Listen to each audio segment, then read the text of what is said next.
Alors bonjour à tous et bienvenue dans cette émission spéciale dédiée à YouTube. Aujourd'hui, je suis ravi de vous accompagner et de vous suivre aujourd'hui dans cette émission, accompagné de mon collègue Elias. Bonjour Elias. Bonjour à tous, bonjour. Comment tu vas Elias? Bien et toi, ça va? Très bien, oui. Alors je suis ravi d'être là pour mener cette émission. On a 3 invités devant nous qui sont spécialisés un petit peu de YouTube. On a Pierre-Yves Meyer, donc, qui est professeur de philosophie au collège de Gambard. Bonjour Monsieur Meyer.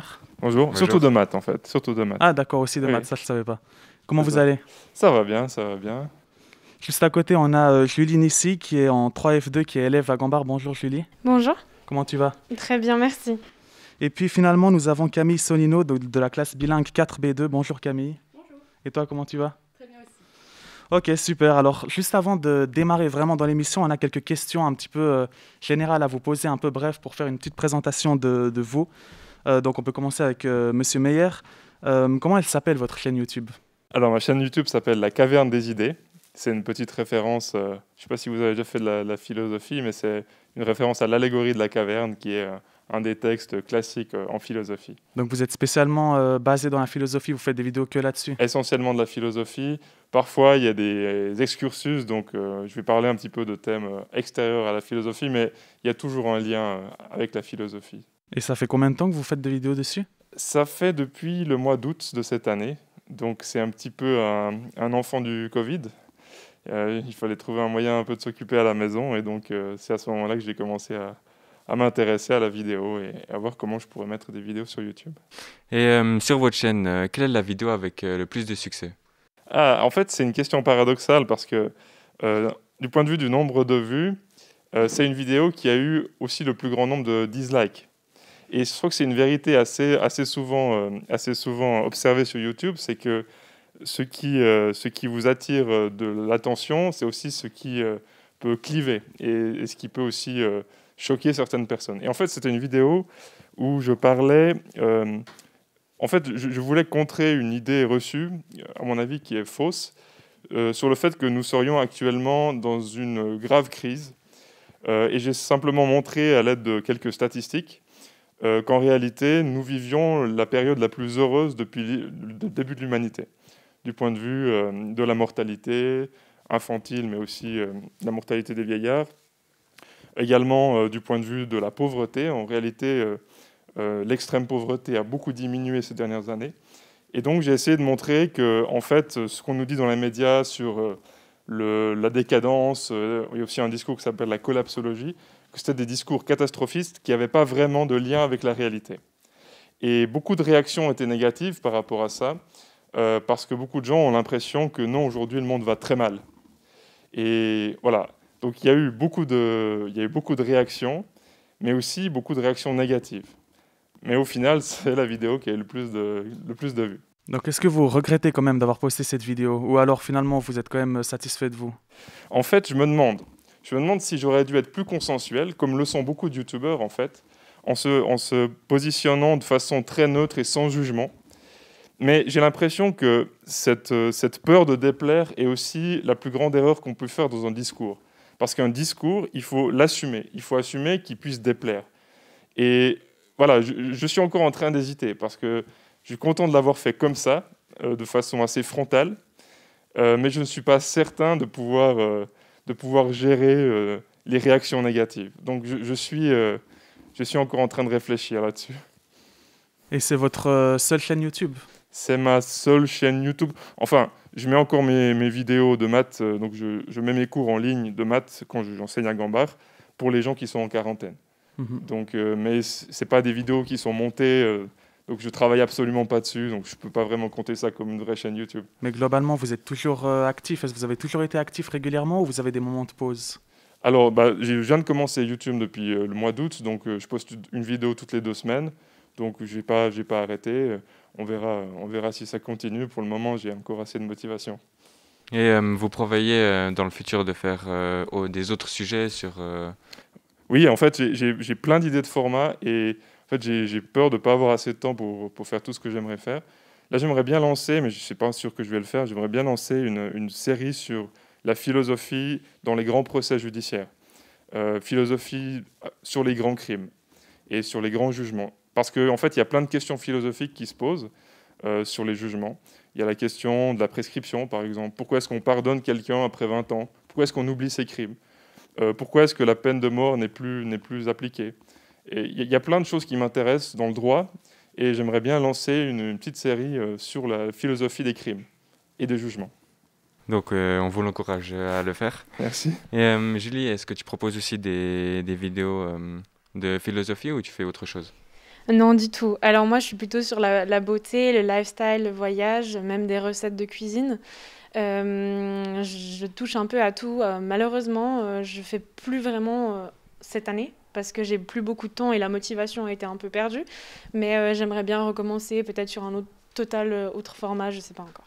Et ça fait longtemps que tu as créé cette chaîne YouTube? Alors, j'ai commencé il y a 2 ans et demi avec une très grande motivation et une très grande idée de YouTube, etc. Et après, je me suis rendu compte que c'était beaucoup plus dur que ce qu'on pensait. Et puis, après, je suis partie aux États-Unis, j'ai eu un peu moins de temps, j'ai fait beaucoup de sport. Et ça m'a un peu... j'ai un peu perdu la motivation, à vrai dire. Donc, 2 ans et demi, oui, mais j'ai eu des périodes de pause, comme des périodes où j'ai posté beaucoup chaque semaine. J'ai pas été très, comment on dit, très à tout le temps poster, à tout le temps être toutes les semaines poster une vidéo. Ouais. Ça n'a pas été le cas. Et c'est quoi le nom de ta chaîne YouTube, justement? Julie Only. C'est juste parce que de base, pour la petite histoire, je voulais m'appeler Only Julie. Et il y avait déjà une autre personne qui s'appelait comme ça. Et pour le coup, j'ai juste échangé les 2 mots. Voilà. C'est ta seule chaîne YouTube ou t'en as d'autres aussi à côté pour faire autre chose? Alors non, c'est ma seule chaîne YouTube. J'ai fait un peu de vidéos sur Instagram aussi, de montage, de voyage, d'autres choses. Mais YouTube, oui, c'est ma seule chaîne. Après, comme j'ai dit, je poste beaucoup de différents formats, donc c'est assez divers en fait. Et quand tu n'auras plus beaucoup de travail, l'école sera un petit peu finie, tu prévois de recommencer à être actif sur ta chaîne? J'aimerais bien, mais après, est-ce que la motivation, est-ce que les idées viendront aussi là, c'est ce qui est le plus dur, c'est de ne pas ressembler aux autres et de faire des choses qui peuvent intéresser. Et pour l'instant, j'ai pas la motivation, donc je ne vais pas me mettre dans quelque chose qui me fera pas forcément plaisir et qui me prendra du temps, parce que ça prend du temps de filmer, de monter, d'ensuite faire un peu la pub. Moi, je fais sur Instagram, de dire « Ah, j'ai posté une vidéo », de répondre aux questions, ça prend du temps. Donc peut-être à la fin de mon collège ou même l'année prochaine, je ne sais pas, pour l'instant le travail de maturité me prend un temps considérable, mais ça peut être une idée, oui. Et toi, Camille? Donc toi, tu as aussi une chaîne YouTube. Comment elle s'appelle? Il était une fois l'écrivain. D'accord, ça vient d'où? Alors ça vient de Il était une fois, des contes de fées, que j'aime beaucoup entre autres, et puis de ma chaîne YouTube qui traite des écrivains suisses. Donc, Il était une fois l'écrivain. Et chaque vidéo s'appelle Il était une fois, le nom de l'auteur, donc Charles Ferdinand Ramus ou Dürrenmatt, etc. Donc, tu es essentiellement spécialisé sur tout ce qui touche à la littérature, les écrivains? Exactement, oui. Et tu as une raison spéciale d'avoir lancé ta chaîne YouTube ou c'était juste par passion ou des choses comme ça? Alors, donc ça faisait partie de mon TM, c'était le but d'ouvrir une chaîne YouTube pédagogique, donc il fallait apprendre quelque chose. Moi, j'aime beaucoup, j'ai déjà fait des montages vidéo de photos personnelles, de voyages, etc. Et j'aimais beaucoup le montage. Donc, c'est pour ça que j'ai choisi ce thème-là en précis. Et, mais après, je ne pensais pas qu'il y avait tout le travail derrière, etc. Mais ça m'a beaucoup plu, tout ce qui touchait le montage. Et tu prévois continuer pour pure passion ou tu veux laisser tomber complètement ce projet? Alors, pour l'instant, j'ai mis en stand-by parce que, comme tu l'as dit, l'école prend beaucoup de temps. Je suis en 4e année, il y a le bac, les révisions, etc. Mais je reçois encore ma dernière vidéo sur Madame de Staël a été postée il y a 9 mois, je crois. Et elle reçoit encore des commentaires. Et à chaque fois que je lis les commentaires, ils sont assez positifs. Et ça donne vraiment beaucoup envie de retoucher à la vidéo, à YouTube, à reposter les choses, etc. Donc, et quelle serait ta meilleure vidéo que tu préfères? C'est difficile. Je dirais que j'ai vraiment amélioré mon style à Dürrenmatt, pour la vidéo de Dürrenmatt, mais celle qui est quand même vachement bien réussie, c'est Madame de Staël, parce que c'est une femme extrêmement intéressante et que j'ai travaillé 2 mois dessus, alors que les autres, j'ai travaillé qu'un mois dessus. Et du coup, on voit vraiment le changement entre les autres et celle-là. Très bien, alors on vous remercie déjà tous les trois d'avoir accepté cette invitation. Donc après cette courte présentation générale de chacun, on a un petit peu une idée de qu'est-ce que vous faites, d'où vous venez, quel est votre parcours un petit peu sur YouTube. Je vais vous expliquer un peu comment ça va se passer la suite de l'émission. Donc là, on va passer sur une seconde partie où on va vous montrer à 4 reprises plusieurs vidéos. Et c'est des vidéos où on voit des élèves du collège se faire interviewer sur des questions qu'on leur a posées en lien avec YouTube. Et l'objectif, ce sera, dès qu'on vous aura montré une partie de la vidéo, une vidéo en tout cas, de revenir ensuite au studio et nous 5 discuter un peu des réponses qui ont été proposées et de voir un peu si vous avez des mêmes avis qu'eux ou bien si vous avez des avis complètement différents, de débattre un petit peu là-dessus. Donc, est-ce que vous avez des questions pour l'instant? C'est assez clair? Très bien. Alors, juste avant de lancer la vidéo, donc vous le savez, YouTube, c'est une plateforme célèbre sur le web, créée il y a 15 ans, donc en 2005 déjà. Ce site web est actuellement employé par des milliards d'utilisateurs, on ne se rend pas compte, mais c'est vraiment des milliards chaque mois. Et donc, c'est pour ça qu'il y a beaucoup de choses à dire dessus et nous allons voir également cela tout au long de l'émission. Donc, c'est parti pour voir la première vidéo ensemble.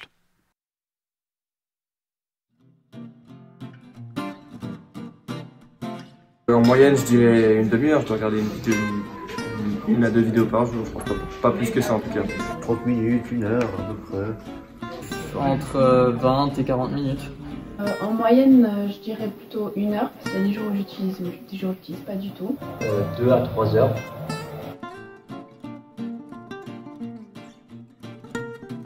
Plutôt du genre à regarder les contenus.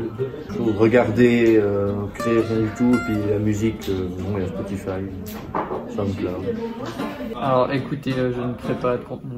En général, j'écoute, je crée pas du tout de contenu, mais ça m'arrive aussi des fois de regarder des vidéos comme ça. Regarder. Bon, ça va bientôt faire 10 ans, je pense que 2010. Ouais, 2000, ouais, même avant, 2008, 2009, par là. Depuis que j'ai, je dirais, peut-être 8 ans, donc quelque chose comme 2009. Alors je dirais que ça fait 5 ans que j'utilise depuis que j'ai un téléphone en fait. 6 ans.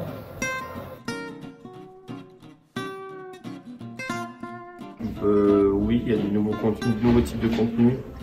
Le gaming a pris une ampleur assez grande, et du coup, oui, ça a clairement évolué. Oui, bien sûr. Rien qu'au niveau de la plateforme, il y a 10 ans, c'était pas du tout la même chose que maintenant. Il y a beaucoup plus de pubs. Et puis, ouais, le contenu a changé, il y a beaucoup plus de chaînes, le contenu est plus varié. C'est vrai que d'un côté, ça se généralise aussi plus. Donc, les contenus qui marchent, c'est toujours les mêmes. Et c'est un peu dommage. Alors ça a clairement évolué, mais pas forcément dans le bon sens. Alors c'est devenu plus connu, donc il y a de plus en plus de créateurs, les créateurs se sont multipliés au fur et à mesure des années. Mais avec ça, il y a de plus en plus aussi de pubs. Chaque année, il y a de la pub en plus. À l'époque, il n'y avait même pas de pub sur toutes les vidéos. Maintenant, c'est minimum 2 pubs par vidéo. Donc dans ce sens-là, ça s'est pas mal dégradé, je trouve. Ça a évolué dans son contenu. Après, en soi, les options qu'on a sur YouTube, elles n'ont pas beaucoup changé. Oui, il y a moins de titres putaclic. Donc, nous venons de voir plusieurs questions et réponses. Concernant le temps passé sur YouTube quotidiennement, nous avons entendu 30 minutes, 1 heure, 2 heures. Et Monsieur Pierre-Yves Meyer, combien de temps passerez-vous quotidiennement sur YouTube? Alors c'est un peu spécial et paradoxal parce que j'ai une chaîne YouTube, voire 1,5, mais j'ai pas Internet à la maison parce que je suis quelqu'un qui perd beaucoup de temps sur Internet et je pense que sur YouTube, je peux perdre beaucoup de temps aussi. C'est-à-dire regarder des vidéos qui ne servent pas directement mes intérêts, mes objectifs, mais simplement par paresse, par compulsion. Et je me suis rendu compte que je faisais beaucoup plus de choses que je voulais dans ma vie si je limitais l'emploi d'Internet à des objectifs concrets et professionnels. Et donc, quand je suis à la maison, j'écris, je lis, j'écris des vidéos, je tourne des vidéos, mais je les poste ici. Et si j'ai absolument besoin de regarder une vidéo, ou si j'ai vraiment un besoin particulier, je vais soit chez mes parents, dans un café, ici également, et puis je consulte ou je télécharge les vidéos qui m'intéressent. Donc c'est un rapport assez particulier à Internet.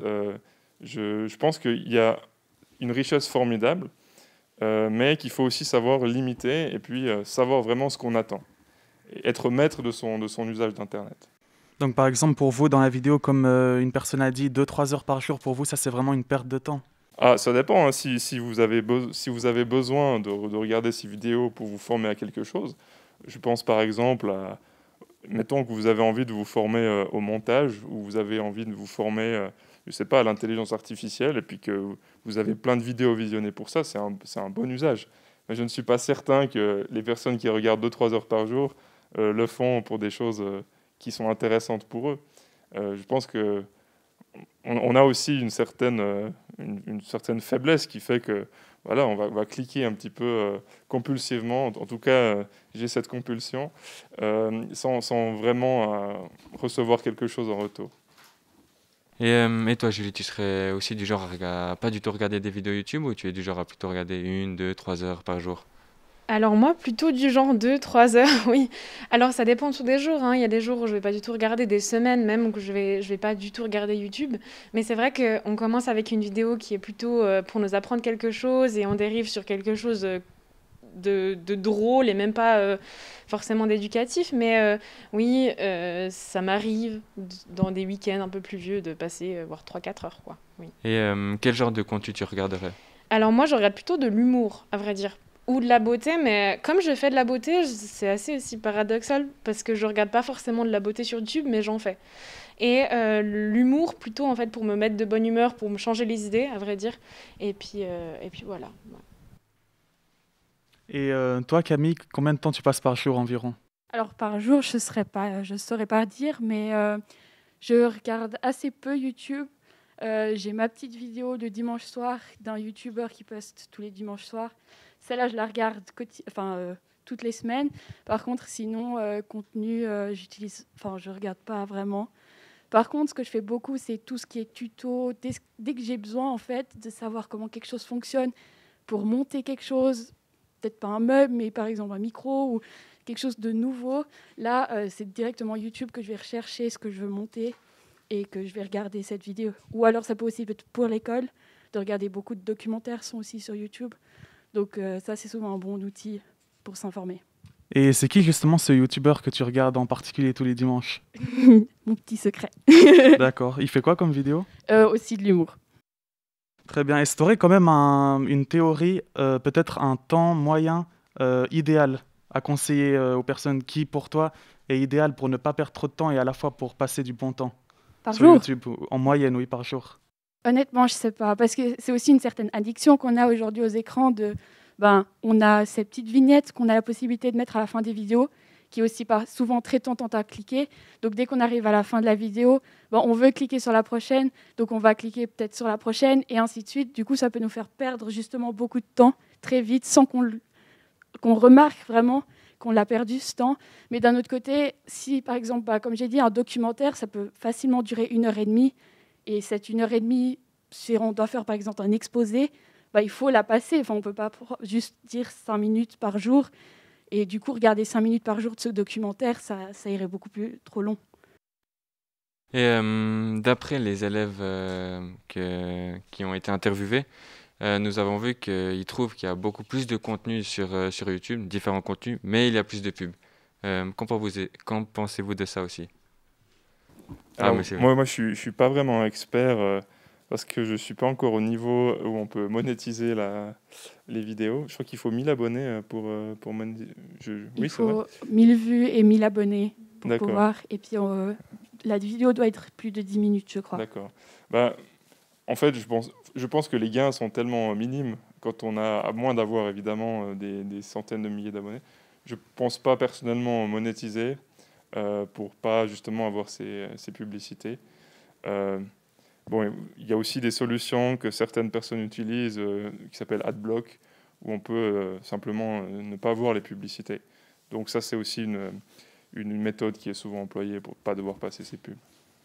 Et est-ce que vous trouvez normal, par exemple, il y en a un dans la vidéo qui a dit qu'il y avait des titres, il a dit le mot putaclic, donc ça c'est un terme général qui caractérise les vidéos, les titres que les youtubeurs mettent, ce sont des titres mensongers un petit peu pour attirer beaucoup de vues, alors qu'en fait la vidéo ne présente pas, ce titre-là en particulier ne présente rien d'exceptionnel. Est-ce que vous comprenez ce comportement des youtubeurs? Est-ce que vous trouvez que s'ils gagnent beaucoup d'argent grâce à ça, est-ce que c'est honorable ou pas, d'après vous? En fait, je vais répondre comme prof de philo. C'est une très vieille question de la rhétorique. Est-ce que la rhétorique doit faire appel aux émotions, à la séduction, ou est-ce que la rhétorique, l'art de parler, doit être complètement dénué de ses émotions et être absolument objectif? Est-ce qu'en créant un titre, on doit simplement faire état du sujet, ou est-ce qu'on doit le présenter de manière à attirer le maximum de monde possible?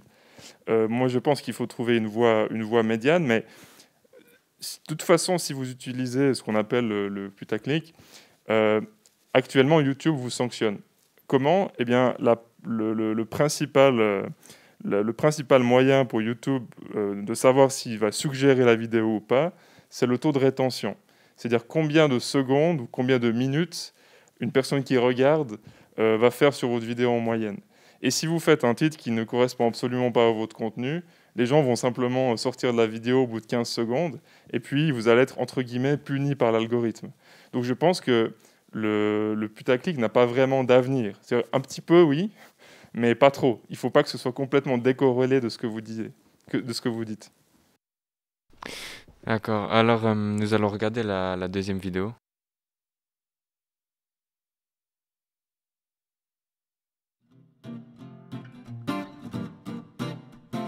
Oui. C'est plutôt un moyen de passer du temps quand on s'ennuie vraiment, c'est le dernier recours et c'est sûr que ça marche, quoi. C'est quelque chose à faire. Mais après, on peut faire il y a beaucoup d'autres choses qu'on peut faire à cause de regarder YouTube et je pense peut-être pas que c'est la meilleure des manières. Enfin, YouTube, c'est pas la meilleure chose à faire. Oui, moi j'aime bien aller me divertir sur YouTube, mais pas seulement. Il y a plein d'autres contenus intéressants pour prendre plein de trucs. Pas forcément rigoler, mais apprendre quelque chose d'intéressant. Alors oui et non, dans le sens que si c'est pour écouter de la musique en faisant autre chose, je trouve qu'il n'y a pas de souci, mais si c'est pour regarder des vidéos, dès le moment où on passe trop de temps dessus, après je pense que c'est contre-productif, au même sens que la télé ou bien d'autres écrans. Alors personnellement, pour moi non, parce que j'utilise vraiment pas ça pour me divertir. J'utilise si je cherche quelque chose spécialement ou si je veux regarder une vidéo que je peux voir que sur YouTube. Mais sinon, je vais jamais aller me divertir ou passer mon temps pour pas m'ennuyer sur YouTube. Je pense que oui. Enfin, qu'on ait 3 ans ou 45 ou 8 ans, on peut tous consommer YouTube de la même manière. Qui est peut-être en regardant des contenus différents, mais on peut tous le consommer facilement, oui. C'est accessible, je pense que oui. Oui, alors moi je pense aussi qu'il y a clairement du contenu pour tous. C'est ça qui est bien d'ailleurs. Alors je pense pas que c'est adapté aux enfants, je dirais de moins de 10 ans, en tout cas pas son contrôle. Mais autrement, après je dirais que c'est plus ou moins adapté à tous les âges, mais effectivement je pense que c'est bien de mettre des remarques s'il y a du contenu violent ou bien comme ça, pour en tout cas les jeunes, et puis peut-être au même niveau qu'à la télé, avoir les petits sigles 10 ans, 12 ans, 14, etc. Alors, elle est un peu ouverte à tous les âges, mais convenir à tous les âges, je pense pas, parce que les jeunes ont accès à pas mal de choses que je pense que ça peut les heurter. Et sinon, après, pour les grands, ça change pas grand-chose. Oui, parce que sur YouTube, il y a divers contenus pour les enfants, pour les adultes, informations comme jeux vidéo. Alors nous venons donc de voir que la plateforme YouTube, c'est un bon moyen de se divertir pour certains, pour d'autres, il y a de meilleures manières de se divertir. Alors on a un petit peu parlé il y a quelques temps dans la partie précédente ou l'introduction de votre rapport au divertissement sur YouTube, donc on ne va pas forcément revenir sur ces mêmes questions, mais il y a quand même une nuance à apporter. Est-ce que pour vous, sur YouTube, on peut se divertir facilement et est-ce que c'est facile de divertir les autres? Monsieur Meyer, par exemple? Oui, je ne sais pas si je suis la bonne personne pour en parler, parce que finalement, j'ai pas beaucoup d'utilisation de YouTube pour du divertissement en réalité.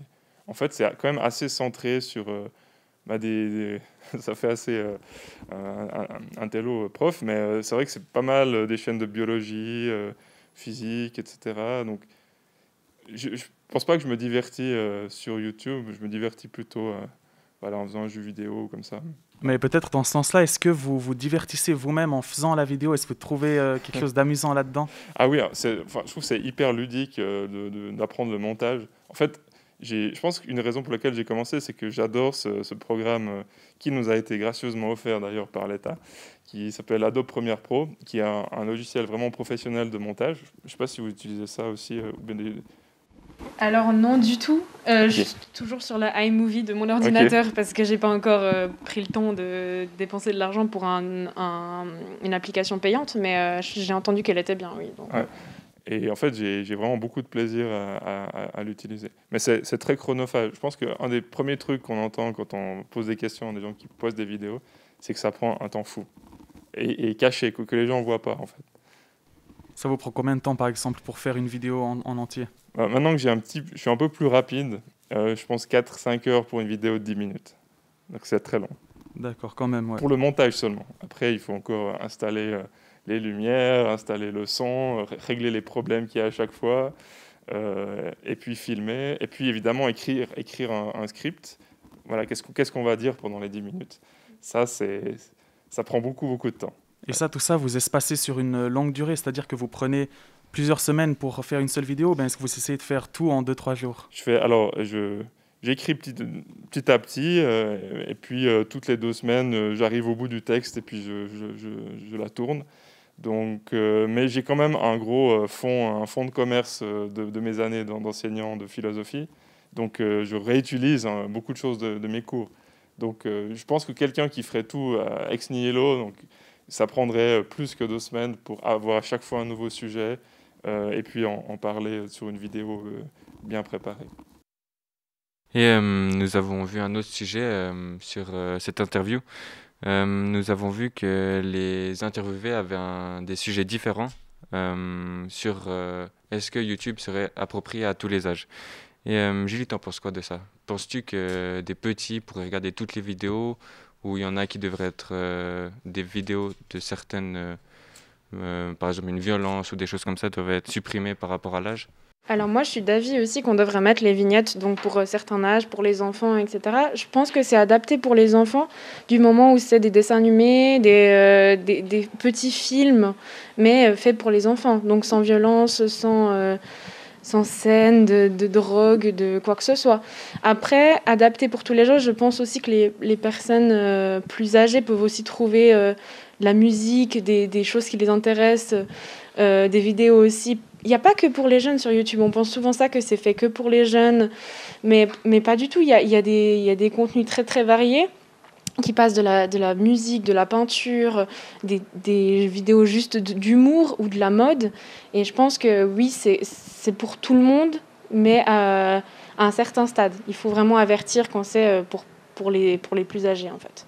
Donc une petite pancarte au tout début de chaque vidéo, donc YouTube pourrait imposer une pancarte pour avertir l'âge. Ce serait justement la solution que tu penses la plus appropriée? Je pense même dans le titre, en fait, de mettre moins 18, moins 10, je sais pas du tout, mais ou bien même, oui, que ça fasse un petit clip juste avant la vidéo pour dire, ah ben non, c'est moins 10, c'est moins 16, c'est moins 18, c'est moins 10.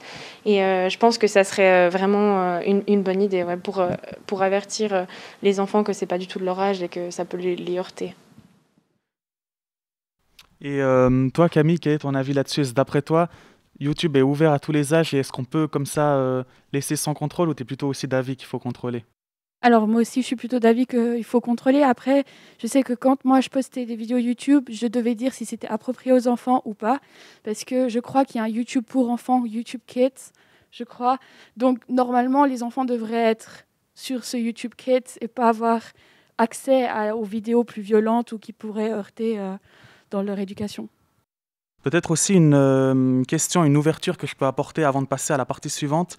C'est quelque chose qui a fait beaucoup polémique dernièrement. Enfin, dernièrement, il y a peut-être déjà 1 année, 2 ans. C'est Balance ton YouTubeur. Est-ce que vous en avez entendu parler? Oui, Julie? J'en ai entendu parler, mais il y a eu beaucoup de choses fausses par rapport à ça et beaucoup de choses vraies. Donc c'était dur de sortir le vrai du faux, en fait, de cette polémique. C'est vrai, alors pour expliquer, en fait, c'est qu'il y avait certains youtubeurs qui étaient accusés de profiter ou d'abuser de mineurs de par leur influence. Et en fait, là, on peut se poser la question, est-ce que ce monde de YouTube, alors bien sûr, les victimes qui se font avoir, c'est pas de leur faute, mais c'est la faute des manipulateurs, en fait, des youtubeurs accusés. Est-ce que, d'après vous, ce monde de YouTube, justement, il serait pas un peu dangereux parce qu'il permettrait de rendre célèbre, en fait, n'importe quel idiot, pour ainsi dire, n'importe quelle personne qui pourrait vouloir des choses mauvaises. En fait, est-ce pour vous, ce serait pas un peu dangereux non seulement de laisser n'importe qui devenir célèbre, et aussi de laisser des enfants se faire avoir, en fait. Monsieur Meyer? Oui, mais je pense que ce n'est pas spécifique à YouTube. Je pense qu'il y a une exposition à partir du moment où vous créez quelque chose qui est viral, c'est-à-dire que vous pouvez toucher d'un coup des centaines de milliers de personnes ou des millions de personnes. Vous vous êtes placé sur une sorte de piédestal. Et j'imagine qu'on a pu constater les mêmes dérives dans des célébrités d'autres types que YouTube. Donc je suis pas persuadé que ce soit un vice propre à YouTube en réalité. Camille? Oui, exactement. Moi, je pense plutôt que les réseaux sociaux en général sont problématiques pour ça et que c'est pas forcément YouTube. Après, une vidéo, elle est beaucoup plus regardée, au plus elle est intéressante. Donc, quelqu'un, vous avez dit, je crois, qui fait pratiquement rien, pour avoir des vues, il faut que son contenu soit intéressant pour que les gens viennent voir. Parce que je crois qu'il faut avoir au moins 1 minute de visionnage pour que le vue soit comptabilisé, suivant la longueur de la vidéo, mais en général, je crois que c'est 1 minute. Donc, il faut que la personne qui visionne la vidéo reste 1 minute. Donc, le contenu doit être accrocheur pour les personnes qui regardent. Et Julie? Alors moi, je pense aussi que c'est pas que dans la sphère de YouTube. On a eu, en fait, le balance ton youtubeur, il vient du hashtag de balance ton porc, qui était dans le cinéma. Il y a eu dans les réseaux sociaux, comme tu l'as dit.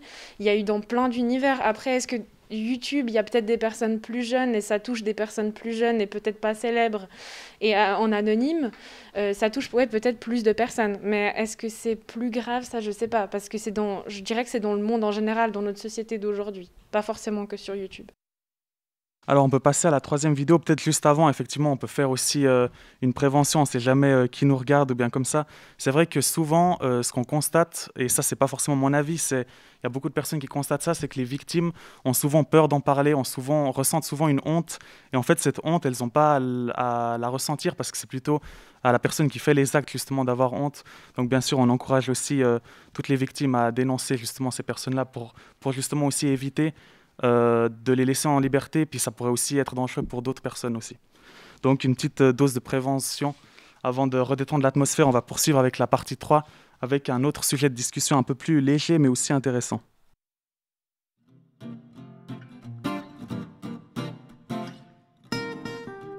Oui, clairement.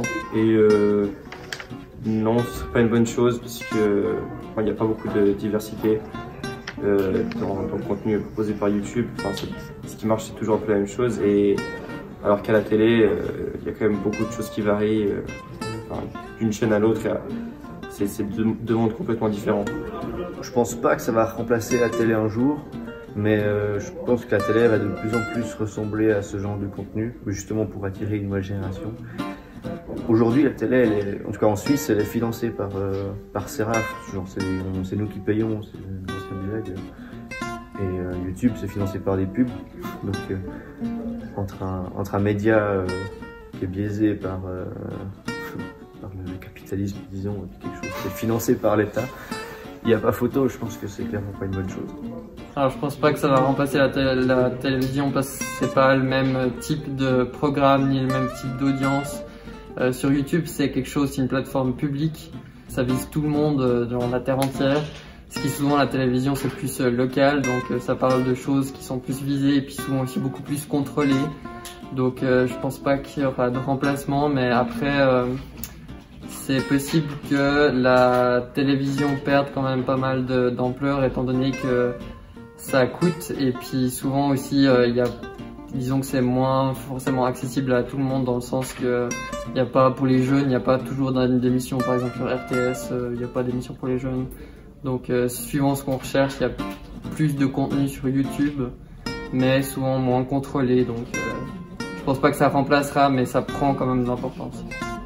Alors je pense pas que ça remplacera la télévision parce que on n'a pas vraiment les mêmes centres d'intérêt, je trouve, sur la télé que sur YouTube. Je pense pas que ce serait une bonne chose parce que sur YouTube on peut un peu mettre n'importe quoi parce que n'importe qui a accès à YouTube en fait. Tandis qu'à la télévision c'est quand même des gens assez haut placés qui se chargent de nous transmettre des informations ou n'importe quoi, des films. Non.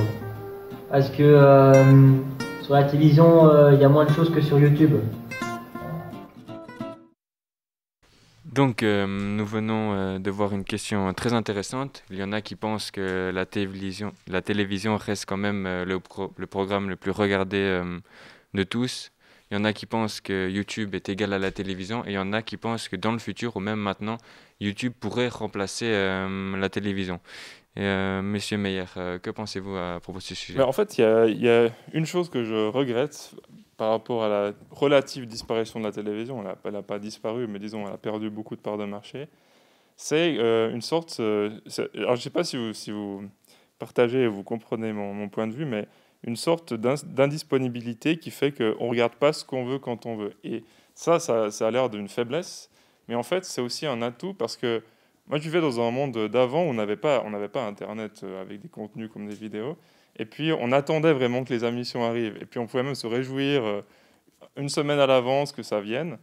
Pareil avec la musique, c'est-à-dire que nous, on pouvait attendre une musique pendant des jours avant qu'elle passe à la télévision.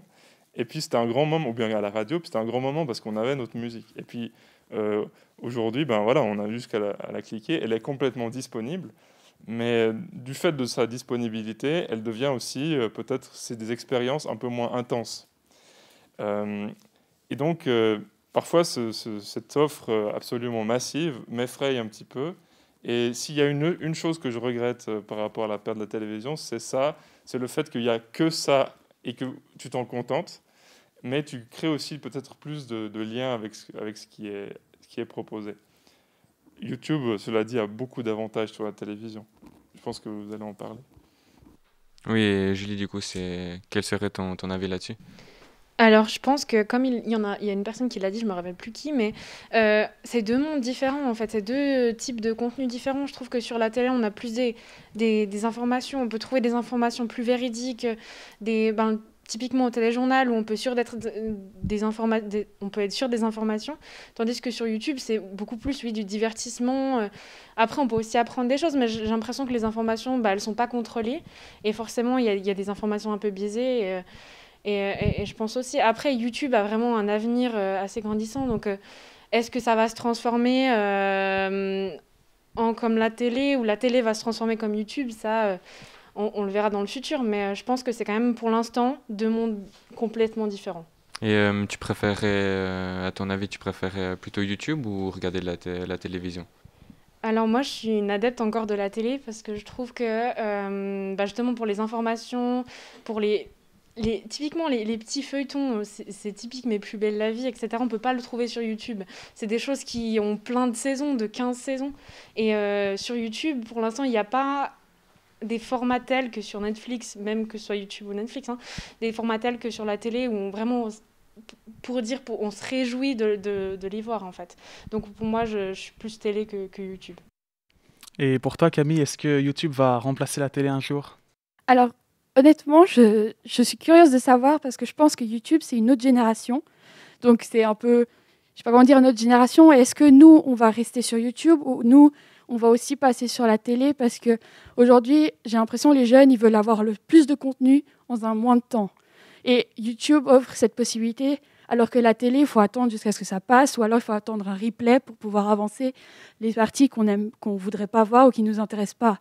Donc, je pense que moi, personnellement, j'ai un intérêt pour la télévision. J'étais beaucoup plus sur YouTube, alors que maintenant, de plus en plus, je préfère regarder la télé, justement, comme tu as dit, pour les informations. Et je trouve aussi que sur YouTube, dû aux algorithmes, on nous montre ce qu'on veut voir, alors que sur la télé, en zappant un peu, on arrive à tomber sur des choses qui sont pas forcément dans nos coutumes de voir, mais on va tomber dessus, on va trouver ça intéressant peut-être d'écouter 5 secondes, et ensuite ça va nous prendre et on va beaucoup plus s'intéresser à de diverses choses, alors que YouTube, justement, c'est très spécifique à ce qu'on a l'habitude de voir. Donc pour toi, entre YouTube d'un côté et la télévision de l'autre, s'il devait y avoir un seul gagnant entre les deux qui survivrait des années plus tard, ce serait la télé?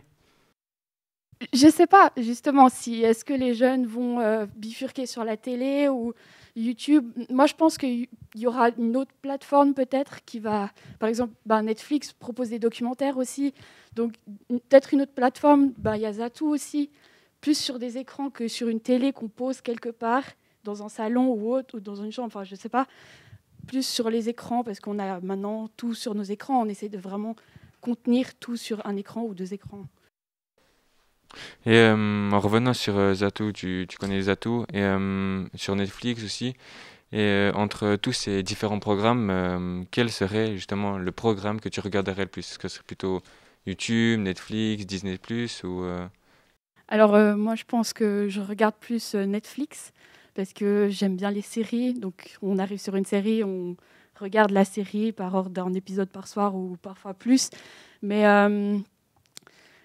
honnêtement, ça dépend ce que j'ai envie de voir. Il y a des fois où j'ai envie de m'informer sur ce qui se passe dans le monde, typiquement les élections. J'avais plus envie de voir le Zatou pour revoir des émissions parce que au temps où elles sont passées à la télé, j'étais pas forcément présente. Donc j'ai pu faire un replay et m'informer là-dessus. Mais sinon, un samedi soir, pour vraiment me reposer, je préfère ouvrir mon Netflix et puis regarder ma série. Et tu regardes plutôt des documentations, le téléjournal, des épisodes de télé-réalité ou d'autres choses? Alors, le journal, ces derniers temps, beaucoup, mais je regarde aussi des émissions, souvent aussi, quand je dois faire des recherches pour l'école ou même si un sujet m'intéresse. J'aime beaucoup regarder les émissions parce que je trouve que ça reprend beaucoup de recherches de différentes sources et ça reprend les choses très importantes de chaque recherche sans que moi, j'ai forcément à aller lire toutes ces recherches. Bien sûr, je vais aller corriger pour voir si ces sources sont justes, si c'est pour un travail que je fais ça. Mais généralement, ça met en valeur les choses importantes et d'une manière très neutre pour que moi, je puisse me faire mon propre avis dessus sans avoir forcément l'avis d'autres personnes, comme je pense que YouTube, on pourrait l'avoir vu que c'est beaucoup plus personnel. Bien, alors on va passer à la dernière vidéo qu'on va regarder aujourd'hui et puis ensuite on discutera sur cette vidéo-là. Et puis juste après l'avoir visionnée, on aura une dernière partie sans vidéo cette fois qui sera beaucoup plus ouverte et approfondie sur la vie du créateur de YouTube, du youtubeur.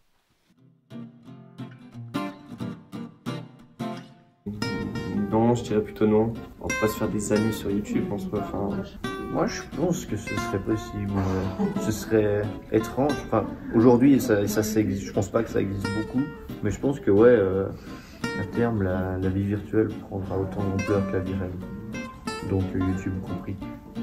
Alors je pense pas parce que c'est un peu une communication à sens unique étant donné que souvent les créateurs ils n'ont pas de contact direct avec leur audience. Il y a un contact décalé à travers les commentaires ou bien s'il y a des meetings qui sont organisés avec plein de youtubeurs. En tout cas à travers les commentaires c'est souvent pas toujours des réponses sérieuses ou bien positives ou bien tout simplement respectueuse, donc je pense pas que c'est forcément une bonne communication quand elle a lieu, ou en tout cas pas dans tous les cas. Je dirais que ça reste quand même un peu à sens unique. D'un côté il y a celui qui regarde après que la vidéo a été postée et puis celui qui l'a créée et qui entend en décalé comment la vidéo est reçue. Si on partage du contenu et qu'on est très actif, peut-être c'est possible de rencontrer des gens qui nous suivent comme ça. Mais si tu es un utilisateur passif, je pense pas, non. Alors, je pense que oui, il peut y avoir une vie sociale entre par exemple un youtubeur et ses abonnés, dans les commentaires par exemple. Ils peuvent s'informer puis apprendre à se connaître. Certains pensent qu'il est possible de vivre une vie sociale en se passant un peu de la réalité à se déployer encore plus sur YouTube et les réseaux. D'autres non. Quel est votre avis sur la question, Monsieur Meyer? Alors, je vais donner un avis, un sentiment personnel, mais j'aime pas du tout les relations en ligne. Et donc, pour moi, c'est pas du tout une source de sociabilité. C'est plutôt un lieu de transmission d'informations qu'un lieu où on va se faire des amis. Donc pour vous, ça robotise un petit peu l'humain de s'informer comme ça sans voir la personne en face? Ah non, non, ce que je veux dire, c'est que, à mon avis, pour créer une vraie relation humaine, il faut que des corps soient présents, en fait.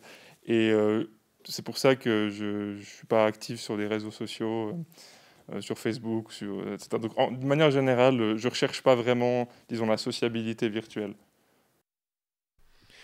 Et on a pu voir qu'ils ont parlé du sujet. Est-ce que les youtubeurs peuvent avoir les contacts avec leurs abonnés par rapport aux commentaires, tout ça? Est-ce que vous, personnellement, avez-vous eu des contacts avec vos abonnés aux commentaires ou est-ce qu'ils vous ont contacté?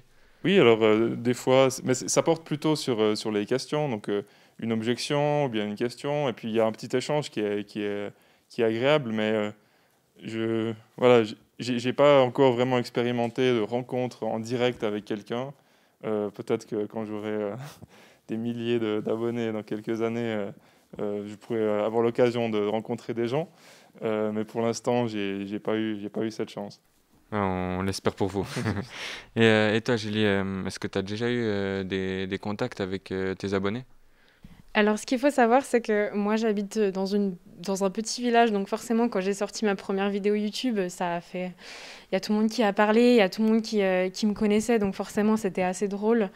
Et donc, oui, j'ai déjà eu des contacts avec des abonnés, mais des personnes que je connaissais déjà de vue ou qui habitent proche de chez moi.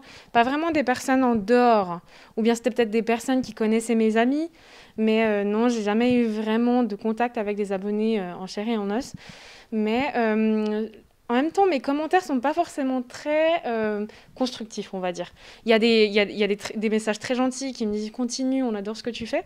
Mais j'ai aussi eu des très mauvais commentaires, en mode « Ça nous sert à rien, tes vidéos ». Quoi. Donc forcément, les commentaires, je trouve que des fois, ça peut être un endroit de partage parce que, comme M. Meyer l'a dit, ça peut être, on peut poser des questions et avoir une réponse claire, mais ça peut aussi être un endroit où il y a de la haine, en fait. Et je trouve que c'est très facile de basculer d'un côté à l'autre, en fait. Donc, voilà. Et penses-tu que tu pourrais avoir une relation sociale avec un abonné que tu connais même pas maintenant, le rencontrer, avoir une amitié? Alors, je pense que si ça sortait de YouTube, si on se voyait et que le feeling passe, je pense, oui, totalement. Parce que si il aime bien ce que je fais, on peut en discuter, il peut m'apporter un autre éclairage sur mes vidéos. Je pense qu'une amitié peut se créer, mais après, il faut avoir un feeling, c'est comme avec tout. Pas forcément qu'avec YouTube, on peut rencontrer quelqu'un sur les réseaux et le rencontrer, ça se passe très bien comme ça peut se passer très mal. Donc je pense que ça peut créer des amitiés, mais pas que sur YouTube, il faut se voir en vrai et créer un contact. Ouais. Camille, est-ce que pour toi, les commentaires sur YouTube, c'est aussi un terrain un petit peu, on va dire, bilatéral entre d'un côté ça peut être bien, d'un côté ça peut être mauvais? Pour toi, il y a aussi ces deux côtés positifs et négatifs? Alors oui, je pense. Après, je pense que ça relève de la nature humaine de dire d'avoir un avis. Et le problème avec YouTube ou les réseaux sociaux en général, c'est qu'on est derrière un écran. Personne va nous voir. On ne peut pas le dire en face. Et on ne peut pas avoir la probabilité qu'on vient nous dire « Ah mais non, c'est pas ça ». Enfin oui, on peut, mais c'est pas direct. C'est un monde à part, en fait. Donc forcément, je pense pas que ça soit le problème de YouTube, mais plutôt de l'humain en lui-même, de sa philosophie. Après, moi... j'ai fait des vidéos YouTube pédagogiques, j'ai eu plutôt des retours que positifs. Je sais que mes autres collègues qui ont aussi fait ce thème, eux, ils ont eu parfois aussi des questions.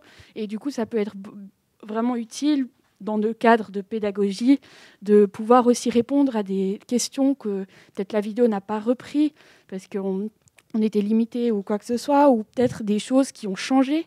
Ça se peut très bien aussi que des informations à l'époque aient été justes et puis aujourd'hui aient changé. Donc de pouvoir discuter de ça dans les commentaires, oui, faire contact, c'est un peu plus compliqué au vu que c'est public à tout le monde et que c'est pas forcément un chat où l'un répond à l'autre dans les commentaires de YouTube. Après, il existe des modérateurs, ça s'appelle, donc qui est un moyen de contrôler, de filtrer un petit peu les commentaires qui passent. Est-ce que pour toi, ce serait efficace de mettre en place ça? Est-ce que pour toi, tu aurais confiance, en fait, tu ferais confiance aux modérateurs pour librement t'attendre à que du positif, ou pour toi, c'est quand même biaisé d'avoir des modérateurs? Je ne savais pas que ça existait, mais en tout cas, pour des commentaires méchants, purement vraiment de méchanceté, qui ont parfois même rien à voir avec la vidéo, je trouve que ça serait pratique.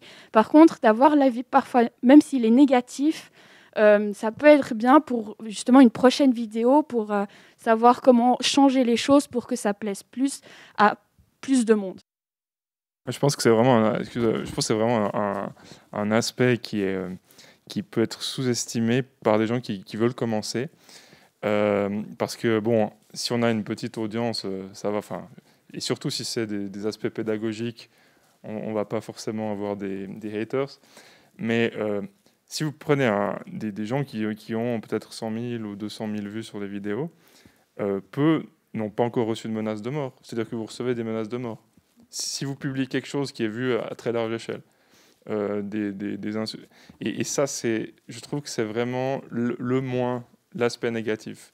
C'est cet anonymat des commentateurs qui fait qu'on, voilà, simplement par ressentiment, on peut se permettre n'importe quoi. Et puis de l'autre côté, il y a des choses formidables. C'est ça. Vous avez des gens qui peuvent prendre vos cours et qui habitent en Afrique et qui vous disent merci parce que nous, on n'a pas ce cours-là, etc. Ou bien des gens à la retraite qui ont envie de... C'est génial. Je veux dire, il y a vraiment les deux. Mais avant de se lancer, il faut se dire, est-ce que je suis prêt à ce qu'on m'attaque, je ne sais pas. Il y a des gens qui se font attaquer sur leur physique, tout ça. C'est extrêmement violent. C'est extrêmement violent. Et si je peux ajouter aussi, on minimise beaucoup cette partie. En fait, on en parle peu alors qu'elle est très présente. Après, pour des petites audiences, j'ai pas une très grande chaîne YouTube, hein, mais je pense pour quelqu'un qui va percer rapidement, il va pas forcément s'en rendre compte au début et ça peut être critique, ça peut faire du mal et il faut vraiment pas les prendre sur soi-même en fait. Il faut vraiment faire attention avec ça. Et c'est vrai que des fois, les personnes se cachent vraiment sur le fait qu'il n'y a pas de photo de profil, on ne peut pas se rendre compte de qui parle. Et des fois, ça peut vraiment faire du mal aux gens. Donc, avant de passer à la fin, je voudrais faire un petit message pour justement ces jeunes youtubeurs qui commencent. Il ne faut vraiment pas calculer les critiques de mal, comme vous avez pu dire, les menaces de mort, tout ça. Et il faut continuer, et puis voilà. Et bien, du coup, on va passer à la dernière partie. Cette partie, elle est plutôt consacrée à un avis personnel. Et c'est plutôt pour donner des conseils justement à des youtubeurs qui voudraient commencer dans ce domaine. Alors, je vais commencer par vous, M. Meyer. Est-ce que vous auriez une recette personnalisée justement pour réussir ces vidéos, avoir du succès? Alors, bon, je suis pas assez expérimenté pour donner des conseils. Je suis vraiment tout débutant. Peut-être qu'il y a une chose que je conseillerais et que j'ai souvent entendue sans l'avoir forcément appliquée à mon cas, mais c'est de choisir une toute petite niche, un tout petit sujet, une petite spécialité où on va dire quelque chose de nouveau, vraiment un petit domaine. Parce qu'actuellement, il y a quand même déjà beaucoup de choses, mais on a quand même le moyen de réunir autour de nous des gens qui s'intéressent à la même chose. Même, je sais pas, 100 personnes, 200 personnes, 1000 personnes, c'est déjà incroyable. Quand vous êtes prof, ben, vous avez 20 élèves, il y en a peut-être, mettons, la moitié qui vous écoutent. Déjà, avoir 100, 200, 300 personnes qui vous écoutent sur un sujet qui vous passionne, c'est déjà génial. Donc, ne peut-être pas chercher à vouloir absolument, je sais pas, la gloire, mais simplement choisir un petit thème qui nous passionne et puis réunir des gens autour de soi. Et qui sait, ça peut déboucher sur une petite carrière. Je lisais un article de quelqu'un dont j'ai oublié le nom qui disait que pour vivre de son art, de sa création, il ne faut pas avoir des millions de fans. Il suffit d'avoir 1000 fans. Si vous avez des 1000 très bons fans, des gens qui adorent ce que vous faites et qui sont prêts à payer une place de concert, qui sont prêts à, je sais pas, faire un crowdfunding pour votre prochaine création, vous pouvez déjà vivre de ça. Et donc, plutôt que de chercher de toucher tout le monde, et c'est le défaut, je crois, de certaines chaînes, c'est d'être trop large. Choisissez un minuscule aspect qui vous passionne.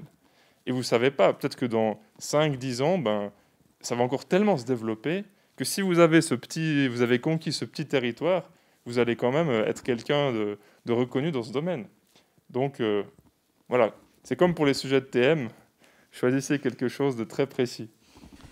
Et est-ce que vous privilégieriez plutôt la qualité du contenu à le nombre de vidéos Alors, l'école, publiée? on dit, enfin, ce que j'ai entendu, c'est qu'il faut poster très régulièrement, mais est-ce qu'il faut poster très... Enfin, pour moi, le critère, ça ne doit pas être avoir le plus d'abonnés possible. C'est de faire un truc qui fait plaisir. À moins que vous vouliez faire carrière avec ça, mais c'est vrai qu'on conseille de faire une par semaine au minimum. Certains font tous les 3 jours. Moi, ça me paraît beaucoup trop pour faire quelque chose de qualité. Donc, à vous de voir, hein. Mais moi, il me semble que même une vidéo par mois, c'est déjà pas mal.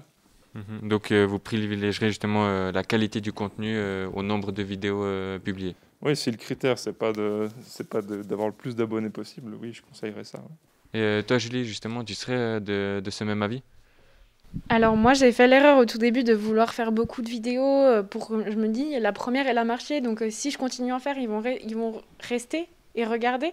Mais en fait, on tombe vite dans le piège que on fait vite et on s'applique moins et il y a des gens qui on a dit qu'on allait poster une vidéo cette semaine, j'arrive pas à la poster, j'ai pas le temps. Ben, on perd le plaisir. En fait, c'est peut-être comme ça que j'ai perdu la motivation, j'en suis même sûre, de toujours vouloir faire plus et toujours vouloir faire plus rapidement, comme la société, à vrai dire. Et je pense qu'il faut vraiment faire ça par passion. Et si à un moment où on est moins motivé, arrêter et prendre du temps de réfléchir sur ce qui nous intéresse vraiment, est-ce que YouTube nous plaît toujours? Et je pense que c'est plutôt la qualité à la quantité. Donc, de poster une fois par mois, même tous les 2 mois, si c'est ce qui nous plaît et si on a le temps de le faire et de s'appliquer, je pense, oui. Et en fait, oui, Camille, tu voulais réagir avant? Alors moi, je pense que 3 jours, c'est possible. Ça dépend du contenu, en fait, de la vidéo. Si c'est un lifestyle où on filme les voyages, etc., oui, il y a le montage derrière, mais si quelqu'un est passionné par le montage, il peut très vite s'en sortir avec quelques heures de travail, suivant comment il sait filmer, s'il sait filmer ce qu'il peut. Après, c'est clair que des sujets où il y a de la recherche derrière et tout, ça, c'est clair qu'il faut beaucoup plus de temps. Après, je pense aussi que de laisser un certain temps entre les vidéos, ça permet justement d'avoir ses commentaires, d'avoir ses retours et de pouvoir les appliquer aux prochaines vidéos. Après, moi, donc, au centre de l'école, j'ai dû faire plus ou moins tous les mois. Et depuis que je ne dois plus poster, j'en ai plus reposté. Et j'ai remarqué qu'après quelques mois, le nombre d'abonnés avait chuté. Justement parce que je pense que le fait d'avoir tous les mois la vidéo, ça maintenait. Puis une fois qu'il n'y a plus beaucoup de vidéos aussi souvent, l'abonné perd peut-être l'intérêt de venir s'abonner. Après, moi, j'en fais plus du tout, donc je ne sais pas si c'est ça, mais voilà. Après, quand on dit qu'il faut quand même avoir des vidéos de qualité plutôt que préférer la quantité, quand on dit qualité, est-ce que pour vous, c'est quand même important d'avoir du matériel sophistiqué, des micros, des bonnes caméras, ou bien juste un téléphone, ça suffirait? Je dirais que ça l'est devenu depuis quelques années. Si vous regardez encore des vidéos de 2015, même de youtubeurs connus, c'est pas dégueulasse, mais c'est de qualité bien inférieure à ce qu'il fait aujourd'hui. Il y a une sorte d'émulation qui fait qu'on est quasiment obligé d'avoir un matériel correct aujourd'hui, simplement pour que les gens restent sur les 5 premières secondes. Parce qu'on est tellement habitué à voir des montages impeccables, à voir des lumières, à voir du son de bonne qualité, qu'il y a presque une course en avant.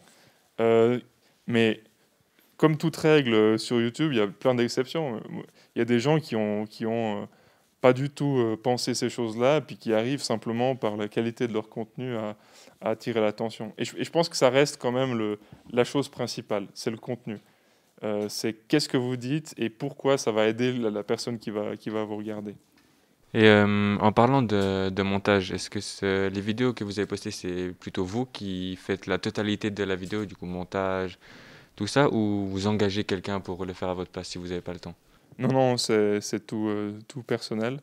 Ça m'est arrivé de demander à quelqu'un, mais le problème, c'est que le montage, en fait, ça fait totalement partie de la vidéo. C'est-à-dire que vous pouvez pas... C'est comme si vous écrivez un roman et puis vous dites à quelqu'un, voilà les idées, toi tu écris les phrases. La forme fait complètement partie du fond.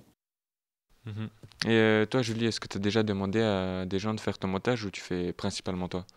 Non, alors le montage, je l'ai toujours fait moi-même parce que je ne serais jamais contente si quelqu'un le faisait à ma place. Parce qu'il y a des endroits où il aurait coupé et moi je les aurais gardés. Et même le son, forcément, il y a peut-être des musiques ou des choses, des bruits de fond que j'aurais pas mis et que lui a mis. Quand je le regarde, je vais faire c'est pas aussi bien que si je l'avais fait. Donc oui, c'est un gain de temps, mais est-ce que c'est vraiment... Je suis contre, à vrai dire. De mon point de vue, pour mes vidéos, je pense qu'il faut le faire soi-même pour qu'on soit vraiment content de ce que ça donne à la fin, en fait. En ce qui concerne un petit peu votre début de la chaîne YouTube, pour que s'il y a des auditeurs qui nous écoutent maintenant et qui veulent se lancer, à quoi est-ce qu'ils doivent s'attendre? Est-ce que pour vous, quand vous avez démarré, il y a tout de suite eu 200, 300 vues? Est-ce que ça a tout de suite atteint les milliers? Camille, par exemple? Oui, alors non, pas du tout. Au début, on commence, on ne sait pas trop comment on veut le faire. Déjà, juste la forme, comme j'ai dit, moi, j'ai eu vraiment ma forme explicite avec du RunMat, donc ma 4e, voire 5e vidéo.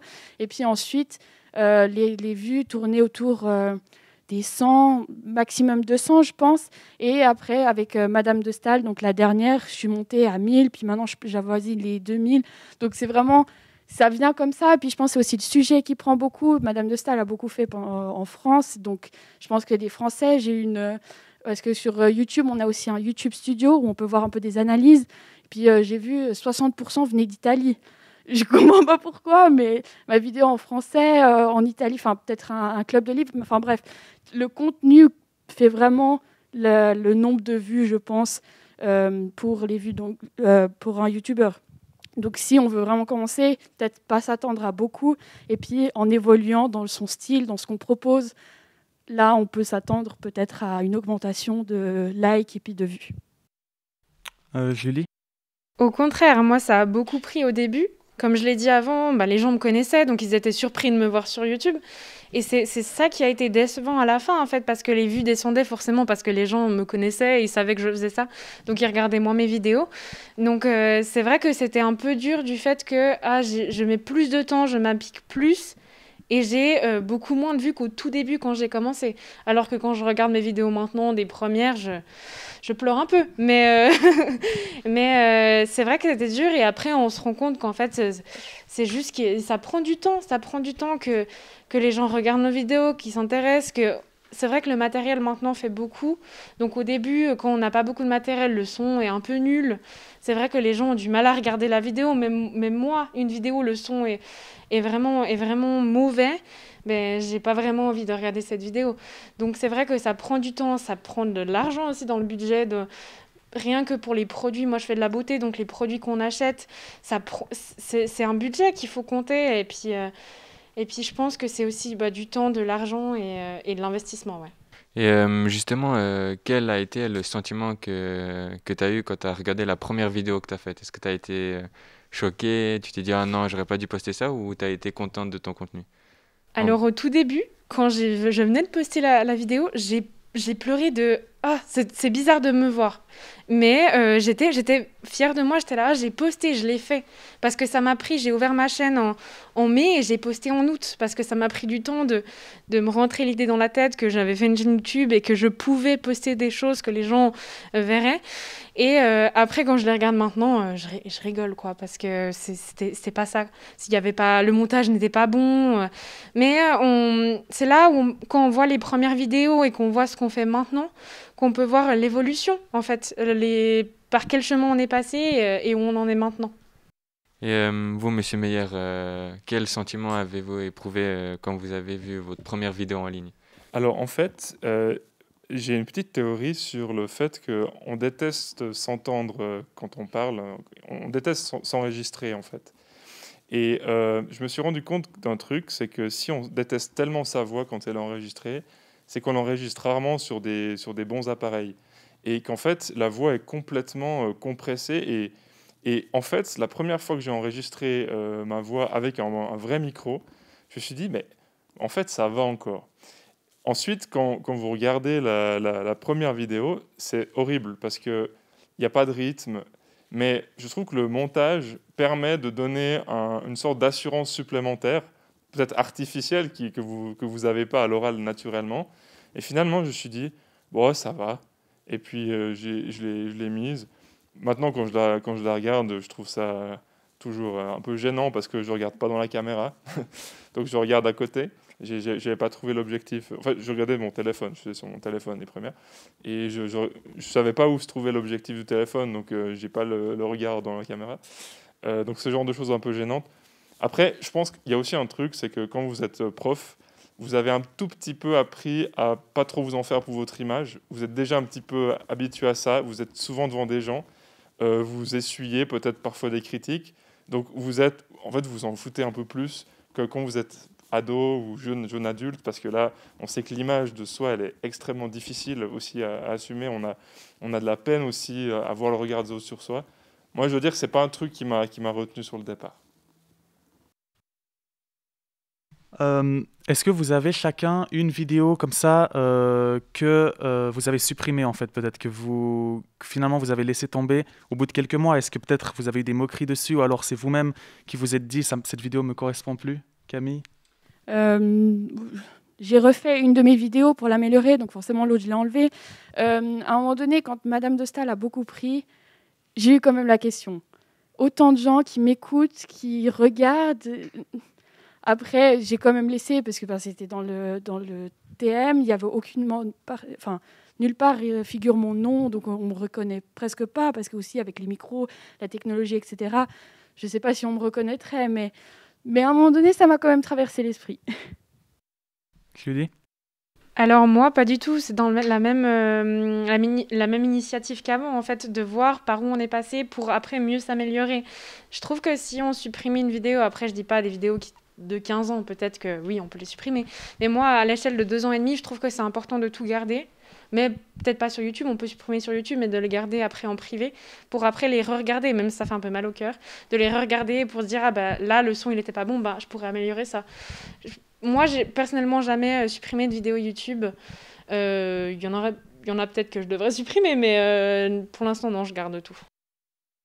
Et Monsieur Meyer? J'ai encore jamais supprimé. Ça m'est arrivé de retourner une vidéo juste après l'avoir faite, parce que j'avais une feuille de salade dans les dents, ou que mon chat passait devant l'objectif.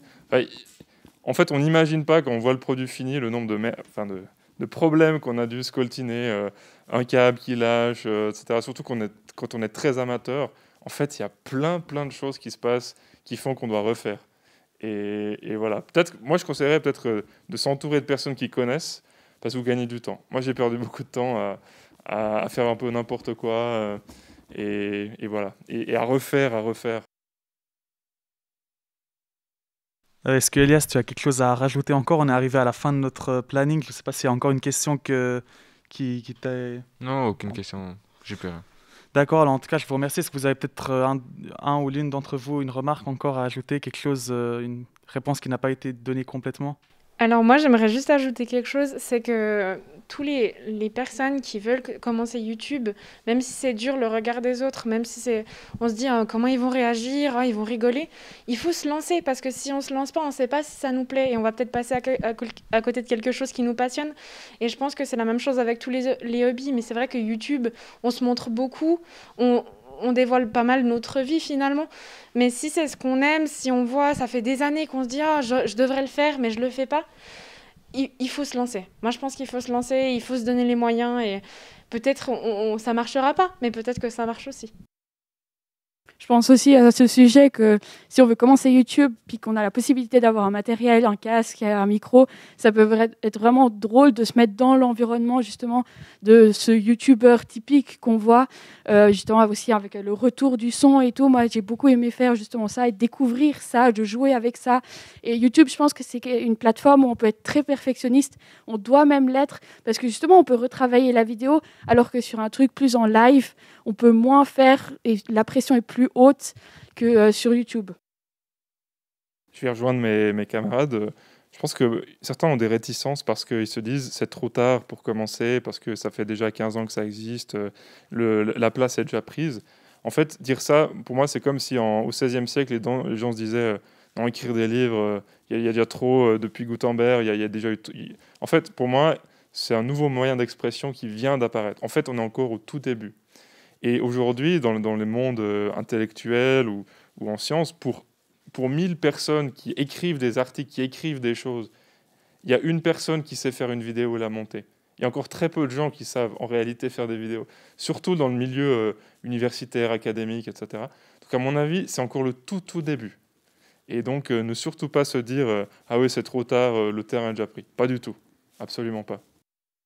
Alors en tout cas, je vous remercie beaucoup chacun et chacune d'entre vous d'avoir accepté de participer à cette émission et j'ai trouvé que vous avez vraiment chacun et chacune vraiment bien participé. En tout cas, moi, j'ai eu du plaisir. Je ne sais pas toi, Elias. Oui, beaucoup de plaisir et je tiens à préciser pour nos auditeurs qu'ils aillent regarder la chaîne de nos invités.